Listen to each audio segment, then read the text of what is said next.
Assalamualaikum warahmatullahi wabarakatuh. Alhamdulillah, bertemu kita sekali lagi di kelas PDPR Subjek Akhlak tahun 4 bersama Maklimah Safiah. Okey, Maklimah ucapkan selamat datang dan selamat kembali ke kelas online bersama Maklimah Safiah. Okey, untuk hari ini kita akan belajar subjek akhlak. Okey, yang bertajuk menjaga aurat. Okey, semua orang diminta mempunyai buku teks akhlak. Okey, semua orang buka buku teks masing-masing muka surat 69. Okey, ini merupakan tajuk yang terakhir dalam subjek akhlak, iaitu menjaga aurat. Okey, mari kita tengok. Okey, yang pertama muka surat 69.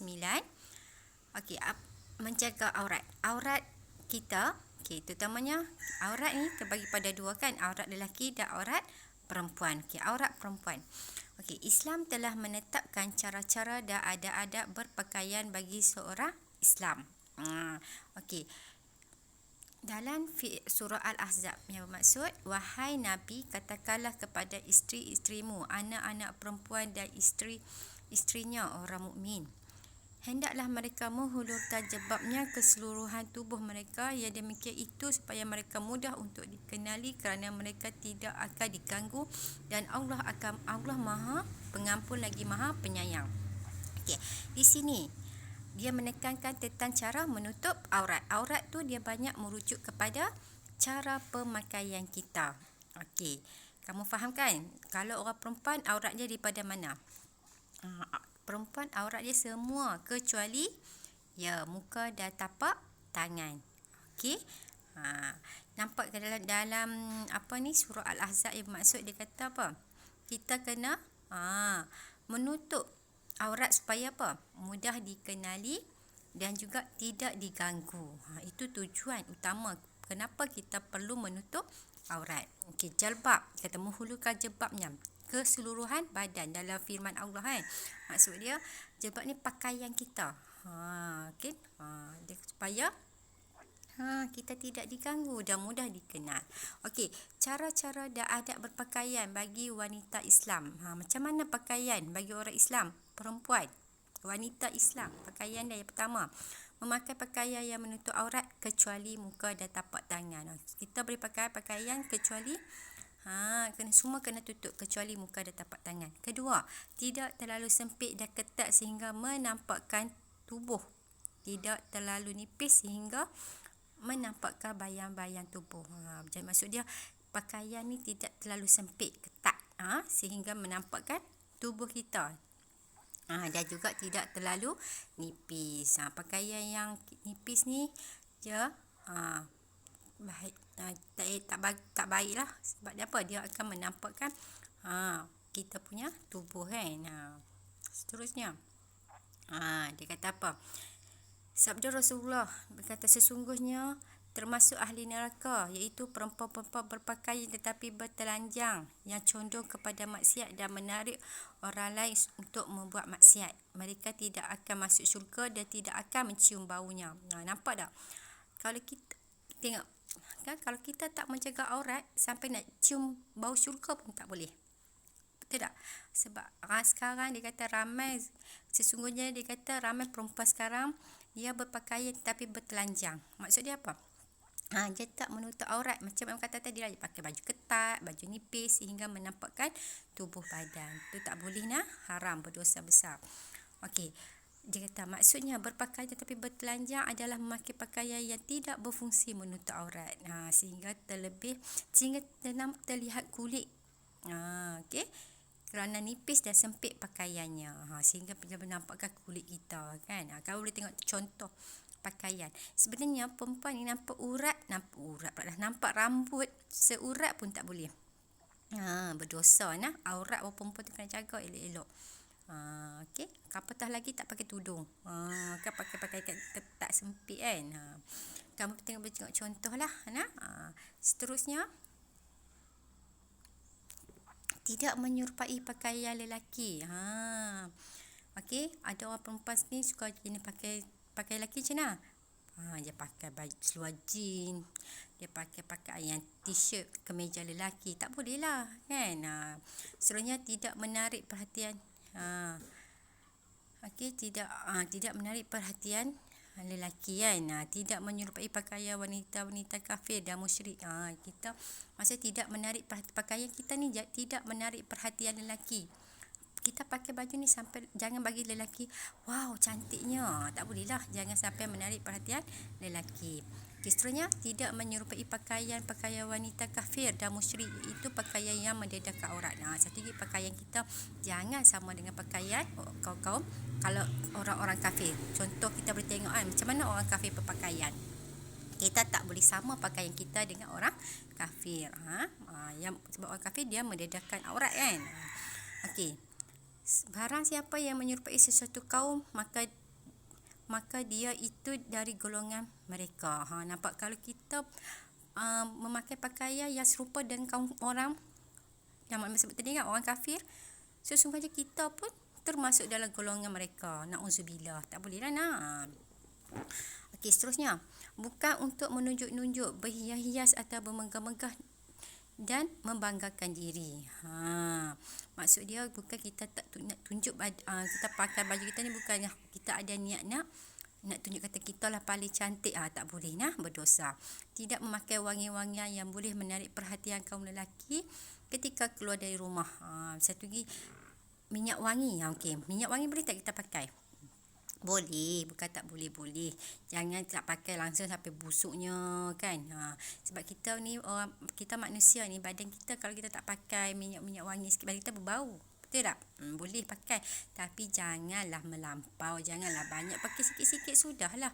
Dengan tujuan niat kita supaya nak hilang bau. Jangan sampai menarik perhatian lelaki kan. Seterusnya, hukum memakai wangi-wangian yang boleh menarik hukum memakai wangi-wangian yang boleh menarik perhatian kaum lelaki adalah haram. Kalau kita pakai minyak wangi banyak sangat boleh menarik perhatian lelaki, adalah haram. Okey, maklumat nak tanya. Kalau kita kan dia kata di sini, barang siapa yang memakai pakaian menyerupai kaum, dia dari golongan mereka. Okey, contoh maklumat tanya kamu. Contohlah kita pergi kat sekolah, cikgu kata okey, kita buat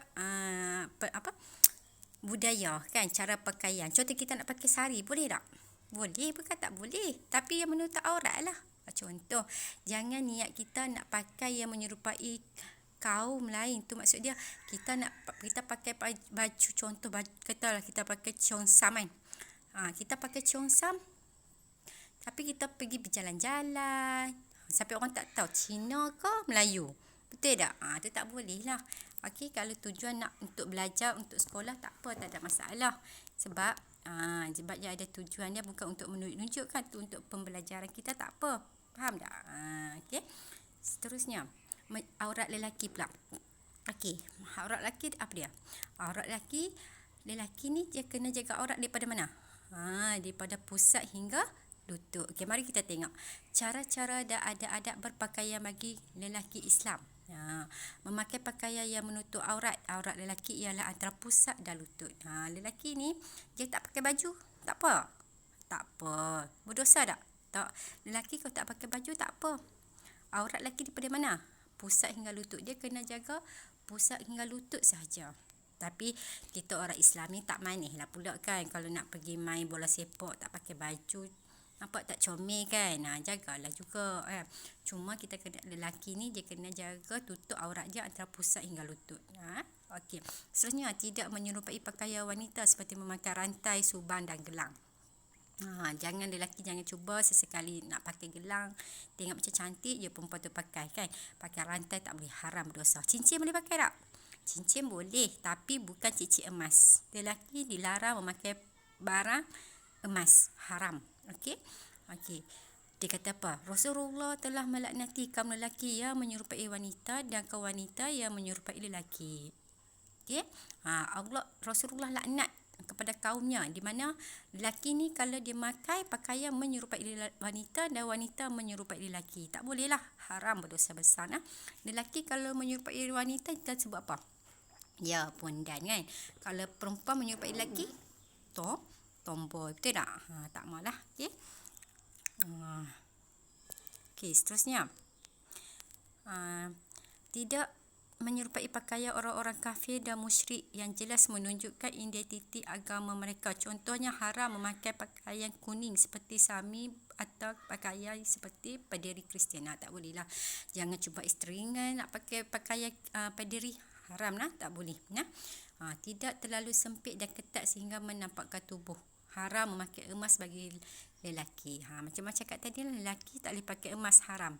Bukan untuk menunjuk-nunjuk, berhias atau bermegah-megah, membanggakan diri. Kita apa pakaian, lelaki ke perempuan ke, tujuan kita pakai baju ni tujuan nak tutup aurat. Bukan niat nak kata nak dapat pujian ramai. Maksudnya kita nak orang puji cantiknya, handsomenya, comelnya. Okay. Tapi kita seronok lah kalau orang kata macam tu kan. Tapi sebenarnya kita pakai ni tujuannya kita nak elak berlakunya maksiat. Pakaian itu bukan daripada kain sutera. Lelaki kain sutera tak boleh pakai, haram.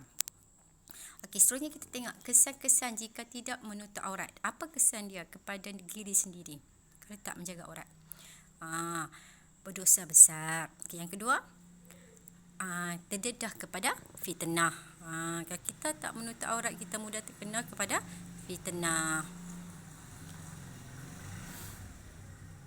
Seterusnya, kesan kepada masyarakat pula. Mewujudkan masyarakat yang tidak berakhlak. Keadaan masyarakat menjadi tidak tenteram, kaum wanita akan terancam kehormatannya. Jika tak menjaga aurat kepada masyarakat, masyarakat akan menunjukkan masyarakat yang tidak berakhlak. Macam mana masyarakat yang tidak berakhlak? Masyarakat yang tidak baiklah kan. Macam-macam berlaku. Lepas tu kehormatan negara pun terancam. Okey, seterusnya kesan kepada negara. Kerutu akhlak akan menjejaskan pembangunan negara. Negara pun tak maju. Berlaku macam-macam. Sebab apa? Ialah dengan disebabkan tak menjaga aurat tu macam-macam boleh berlaku. Fitnah, maksiat berleluasa kan. Disebabkan pakaian kita. Sekarang tu kata pakaian melambangkan personaliti kita, sikap kita. Kalau kita pakai selalunya macam tu lah orang kata kan. Ada orang kata jangan menilai orang daripada luaran, tengok dalaman. Tapi sebenarnya pakaian pun menampakkan kita punya image.